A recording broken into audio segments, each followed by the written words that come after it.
Final Fantasy VII Rebirth is one of the best games I've ever played, let alone one of the best remakes ever, in my opinion. This game needs no introduction. I mean, even as a little kid in the early 2010s, I knew about Final Fantasy VII. I'd played some of the spin-offs like Dirge of Cerberus or Crisis Core, but it wouldn't be until 2019 when I played the original FF7 on my Switch. But since 2019, it has been one of my favorite games ever made, and it holds a special place in my heart, as I'm sure it does for many other people. I think the original holds up pretty well in its own right, and personally, I don't consider these remakes to be replacements for the original, rather companions to them.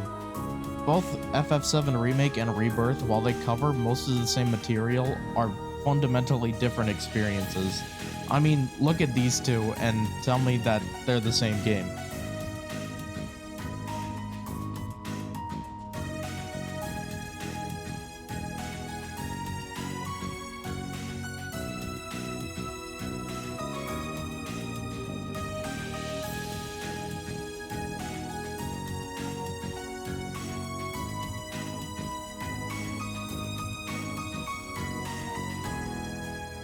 You can do that pretty easily with other remakes, but not these two, and eventually 3 games. It's been great though. We've had a plethora of JRPG remakes these past couple months. Persona 3 Reload, Super Mario RPG, Star Ocean: The Second Story R, and that's not even counting anything just from a couple years ago, like Live Alive or Xenoblade Chronicles Definitive Edition, Trials of Mana, and I'm sure there's even a few I missed there. Okay, Falcom, where's the Trails in the Sky remake? I know it's happening. But okay, enough about other remakes. Let's talk about this remake. Okay, but first, I just want to get this out of the way, but yeah, please don't start Final Fantasy VII with Final Fantasy VII Rebirth. Despite what this image says, this isn't some standalone story. This picks up literal moments after the remake.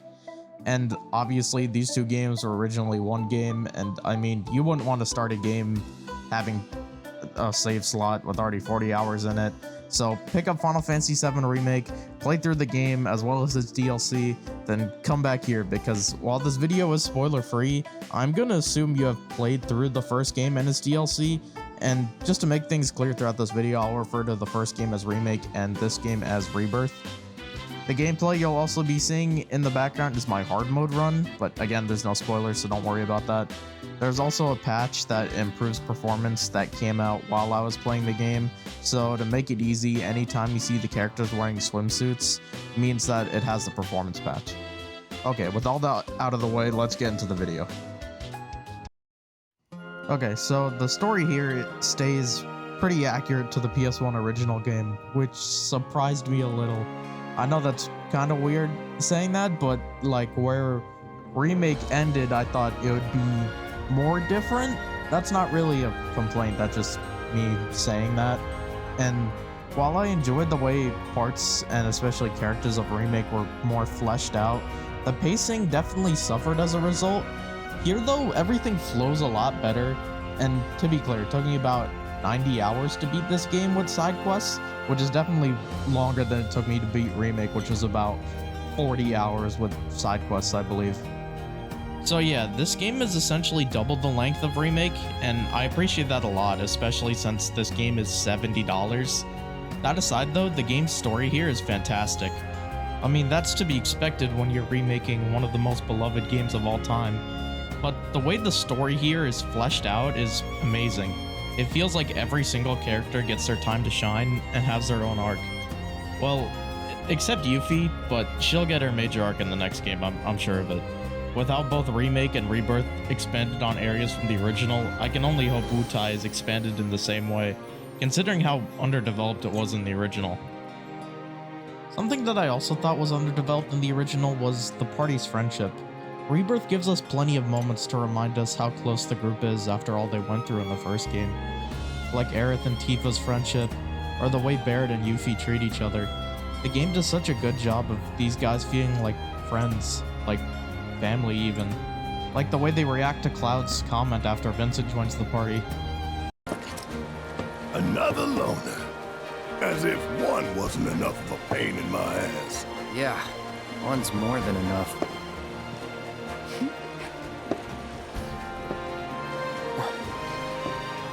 You mean me? This game balances its tones extremely well. Super emotional story, that's here. But there's also a dancing Red 13 who wants to play cards. It honestly reminded me a lot of the Yakuza series, but where that game separates the goofy and serious by putting all the goofy stuff in the side quests and the serious stuff in the story, this game has both interwoven throughout the narrative. Because stuff like this and stuff like this is in the game, and it doesn't feel out of place at all. One last thing I want to bring up is the new stuff to Rebirth, and like I said before, this is a spoiler-free video, but you might be disappointed or happy depending on what camp you fall in. I think I'm in the middle about it. Like, I'm happy we got a one-to-one with what the original was, but with the way Remake ended, I kind of expected more new stuff. But there is some new stuff here, and what they did with the new stuff here is definitely more of the multiverse stuff, and Zack is kind of sprinkled throughout the story. It definitely feels like setup for what will happen in the third part. So I might make a spoiler video discussing my thoughts on it, but we'll see what happens with this stuff later. As someone who grew up with the voice cast from the compilation stuff like Advent Children, Crisis Core, and Dirge of Cerberus, hell, even Kingdom Hearts had the same voice cast, I obviously had grown to know these voices pretty well. But unlike what I said in my Persona 3 video, I absolutely love this new cast for the Remake games. I think they all sound like what I had imagined them sounding like playing through the original game, and I think all of them do an even better job here than they did in Remake. They've definitely grown a lot more comfortable with their roles, and I can't praise them enough. Especially Cody Christian as Cloud. He sounds like he's trying to sound so cool, but he'll let his guard down and be more vulnerable. And you could hear that in his performance, and it's done amazingly. Honestly, I could gush about that for each of the party members here. All of them do such an amazing job. But of course, in this game, we get our full party here, so that means we have new faces and new voices. And like their fellow party members, I think all of them are casted perfectly. Like, seriously, I wasn't that big of a fan of Kate Seth in the original game, but this game has made him one of my new favorites. Sid and Vincent are here too, and while they don't get much screen time, if their performances are anything to go by in this game, the next game, they'll be amazing. Especially since these two will have more moments to shine, especially Sid. But I imagine like Yuffie in this game, Vincent will also get more moments to shine. In case you didn't know, both Vincent and Yuffie were optional party members in the original, so yes, you could go through the whole game without them. They weren't even included in the final scene in the original. Dirge of Cerberus explained that later, but still. That's besides the point though. Everybody here sounds fantastic. The main party, even NPCs and side characters, most of them are voiced and all of them sound amazing, and they don't sound out of place or anything.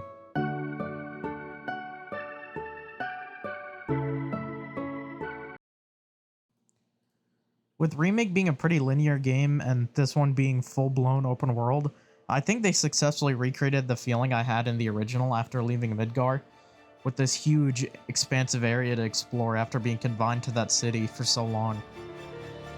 But obviously, this game's open world isn't some glorified hub world like it was in the original. This is a fully explorable world, and it feels fantastic. Like the original, you can't go everywhere at once. You are confined to a certain area until you progress through the story, similar to games like the Xenoblade Trilogy or Ghost of Tsushima. But as someone who has to do every side objective before the main story, I've always preferred this style as opposed to having the whole open world open up at once, because it not only lets me appreciate each section of the map, it also lets me progress through the story at a steady pace and not become too over-leveled, or, you know, at that point I'm getting kind of tired of the game. The activities in the open world range from defeating monsters, doing side quests, and gathering world intel. And I know that sounds like busy work, but nothing here feels like generic copy and paste content that other open world games have. In Rebirth, each activity in the open world feels very deliberate, like there was actual care put into where everything went and exactly what went where. And a lot of the side stuff has stuff that leads to other things, like There's an ongoing storyline with these proto-relic quests, which I won't spoil, but they're definitely my favorite.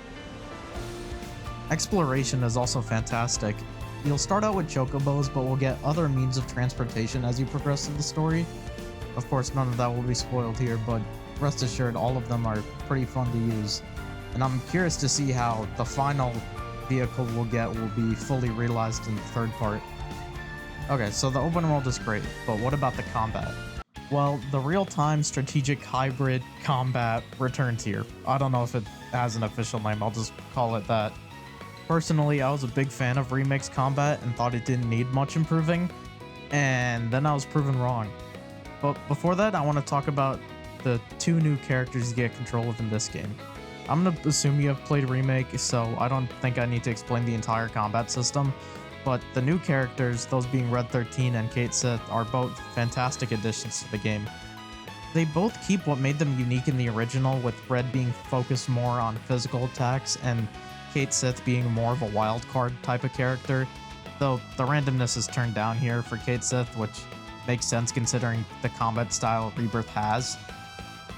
But the new characters aside, the gameplay here I think is massively improved from Remake, just with this one new addition, that being the synergy attacks. As you upgrade each character, they'll unlock more and more of these attacks, which can be performed with another character in battle. There are 2 types of synergy attacks: synergy skills, which you can use by holding down R1 and one of the face buttons. They're quick attacks that 2 characters perform together, but the synergy skills is where the real damage comes in. To perform a synergy skill, both characters will have to have used a certain amount of ATB skills a certain amount of times, and once the amount is reached, you can use a synergy skill. And on top of dealing damage, these synergy skills give the 2 party members that use them bonuses, like splitting your ATB bar into 3 or leveling up your limit break. Having these synergy attacks adds a lot to the strategic element of fights. Like, should I use my limit break now, or should I wait to use a synergy skill to level it up to get a stronger limit break? This system also encourages you to switch characters in battle often, but switching characters isn't actually something exclusive to combat. There are parts of the game where Cloud isn't the main controllable character, and honestly it's really refreshing, as not a lot of games will take control away from the main character often, or sometimes ever, but these parts in Rebirth happen quite often and are a nice change of pace, like exploring this cave as Barrett or exploring this mine as Yuffie. Most of these missions are fun, and I say most because Chapter 11 exists, and this part as Kate Sith is literally the worst part of the game. The only good part is where you can roll around in these boxes. But yeah, other than Kate Sith's part in this game, when you control any other party member, it's really fun. Okay, to wrap up the gameplay section, I just want to talk about the minigames, and oh boy, there's a lot of them. So I'm just gonna list them all out and give a mini review on them. And while I don't do this often, I'll rate each game out of 5. And also minor spoilers ahead, so skip to the next part if you want the minigames to be a surprise. Okay, here we go. Piano. It's impressive they got a full working piano in the game, but using the left and right sticks for a rhythm game sucks. 3 out of 5. Queen's Blood, definitely the most prominent minigame in Rebirth, and despite its simple nature, this card game has a ton of depth. And the game shows us that by giving us plenty of opponents to go against. But on top of that, special challenges you could try. Square should make this into their own one. 5 out of 5. Hustle Day Chocobo, a fun little race that lets you learn the controls of a chocobo better, but not much else. 2 out of 5. Moogle Mischief, round up those terrifying looking Mooglets and put them back in their cage. 3 out of 5. Dolphin Show, another race, but this one's with dolphins. 5 out of 5 for that stylish ending.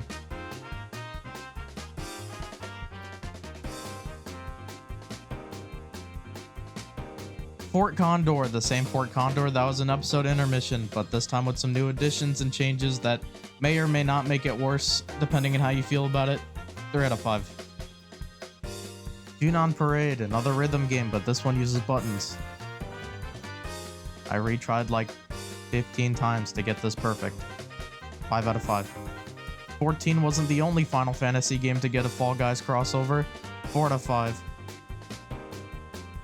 Pirates Rampage, shoot the cardboard and land a high score. 4 out of 5. Run Wild, Rocket League with Animals, 4 out of 5. Cactar Caper, Hidden Mickeys if they sucked, 1 out of 5. Wheelie Rendezvous, this isn't even a minigame, you're just doing someone else's job, 0 out of 5. Crunch Off, it's just button mashing in a certain pattern, 2 out of 5. Minecart Adventures, see the box, shoot it, 3 out of 5. Chocobo Races, I was pleasantly surprised at the amount of tracks here, and the Chocobo controls really well, 5 out of 5. Like, seriously, I think Square should make a Mario Kart competitor. Oh, wait, never mind. Galactic Saviors, Square made a better Star Fox game than Nintendo has in the past 20 years, 4 out of 5. 3D Brawler, a better Punch-Out game than Nintendo has released in the past 10 years, 3 out of 5.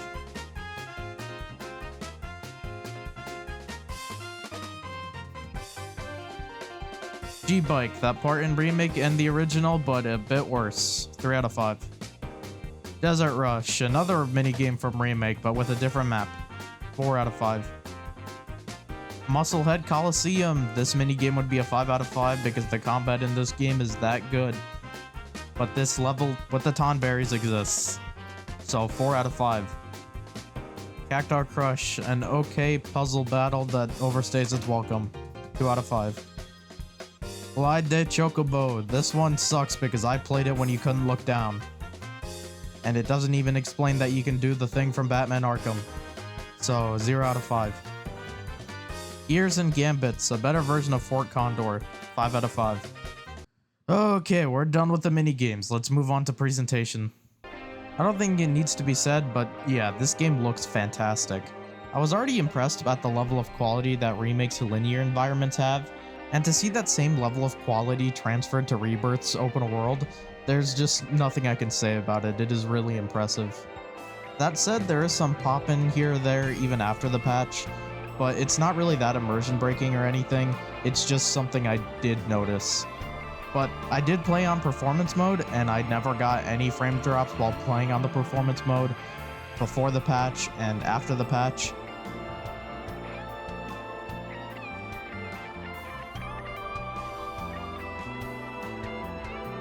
Cutscenes here are super high quality, whether it's in-engine or CGI, they always look fantastic. And the mid-battle cutscenes from Remake are back and are amazing as always. Seriously, more games should do this type of mid-battle cutscene with the UI still on top of it.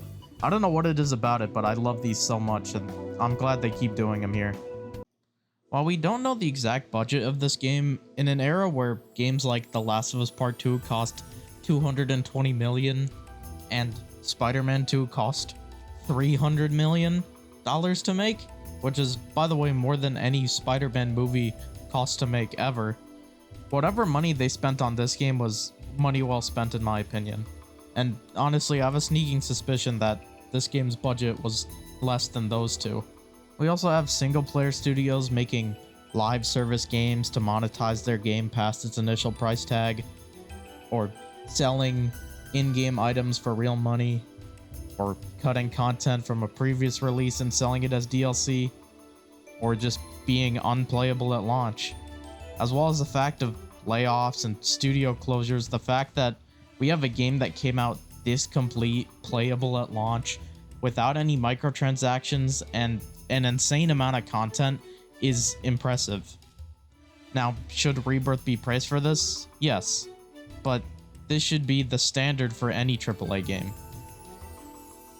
Now, maybe this game will get DLC, and I don't think DLC is an inherent problem.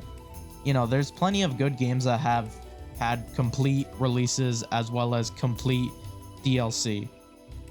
And while it could be argued that cutting up the original Final Fantasy VII into 3 parts is an inherent problem and that this should have been one game to begin with, and I think that's fair, but I feel like Remake and Rebirth have both proven themselves as standalone games, and a reason why this game had to be split up into 3 parts. And I feel like Remake's episode intermission proved that if we do get DLC for Rebirth, that it won't be any cut content from the original, but rather a new story that they're telling. Because, you know, we just had a game announce that they're reselling their cut content as DLC. But if Rebirth does get DLC, personally I was thinking maybe a Vincent or Sid side story or something. But on top of all of this, the game not only plays like a dream, it looks like one too. And it has cutscenes like this, and gameplay like this. Every part of this game doesn't feel like a product designed to sell 10 million copies. It feels like a passion project that had a lot of care and effort put into it. While last year's Final Fantasy 16, and just to be clear, I really like Final Fantasy 16, 16 definitely felt like it was trying really hard to appeal to everybody, and it lost its RPG identity along the way. But Final Fantasy VII Rebirth wears it boldly on its sleeve, and I love it for that. I hope you guys enjoyed the video.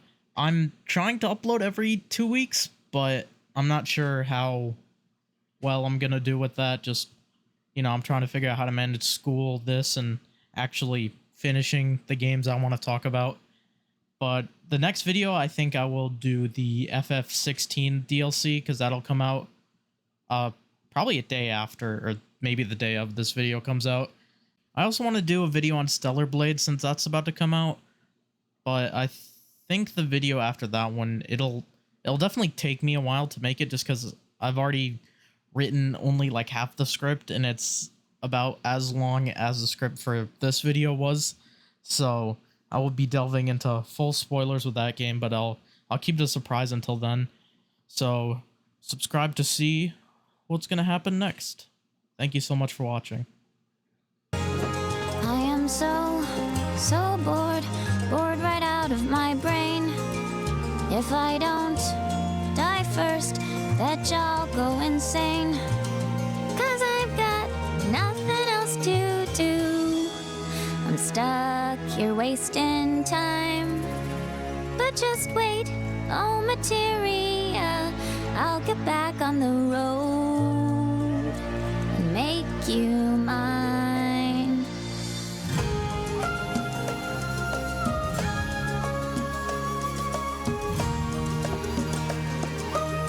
I am so